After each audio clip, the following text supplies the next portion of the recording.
Halo semua, di kesempatan kali ini kita akan membahas satu hal yang penting dalam official statistik, yaitu sumber data yang digunakan dalam official statistik. Nah, sebelum membahas lebih lanjut lagi, kita harus ingat tentang prinsip dasar official statistik nomor 5 yang menyatakan bahwa data statistik dapat diambil dari semua jenis sumber, baik survei statistik maupun catatan administratif. Pertimbangan utama yang digunakan dalam memilih sumber tersebut adalah kualitas data, ketepatan waktu, biaya, serta beban responden.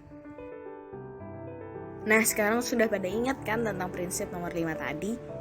Yuk kita bahas lebih dalam tentang apa aja sih sumber data yang digunakan dalam official statistik.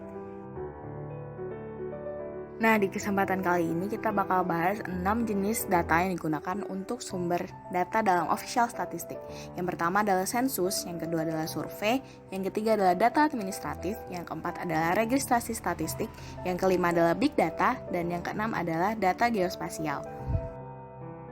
Pertama-tama kita akan bahas tentang sensus. Menurut Badan Pusat Statistik Indonesia, sensus adalah penelitian statistik dari sudut pandang matematik suatu kasus spesial dari penarikan contoh, di mana seluruh anggota elemen populasi mempunyai peluang yang sama untuk terpilih menjadi sampel. Nah, umumnya sensus itu memiliki 3 jenis. Yang pertama adalah sensus penduduk dan rumah tangga. Yang kedua adalah sensus ekonomi, dan yang terakhir adalah sensus pertanian.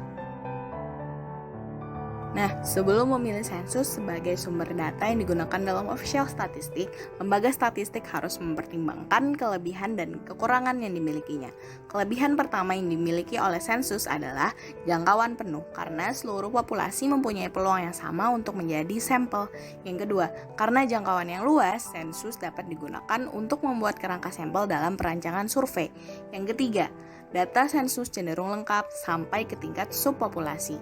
Sedangkan kekurangan yang dimiliki oleh sensus adalah yang pertama, mahal, baik mahal biaya maupun mahal waktu. Yang kedua, jarang dilakukan. Khawatirnya data yang dihasilkan tidak terbaru. Yang ketiga, karena jangkauan yang luas akan sulit untuk memperoleh data yang sangat detail. Selanjutnya kita akan membahas survei. Survei adalah suatu usaha penyelidikan terhadap sekumpulan data dengan mengambil sampel elemen untuk dibuat kesimpulan mengenai elemen kelompok tertentu. Survei juga sering disebut dengan enumerasi parsial atau sebagian.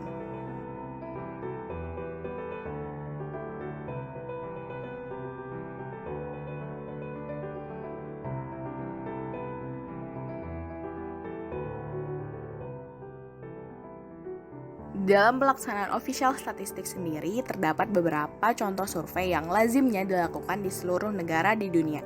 Yang pertama adalah survei kesehatan, yang kedua adalah survei angkatan kerja, dan yang terakhir adalah survei harga kebutuhan.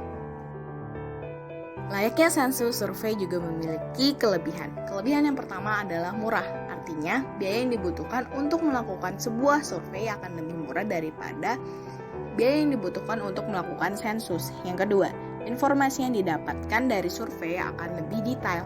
Yang ketiga, petugas yang diturunkan untuk melakukan survei merupakan petugas yang sudah terlatih.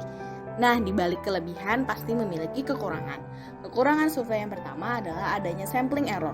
Artinya, jika sampel yang digunakan semakin sedikit, kemungkinan sampling error akan semakin besar. Yang kedua, fungsi survei itu terbatas karena tidak bisa digunakan untuk membuat kerangka sampel layaknya sensus.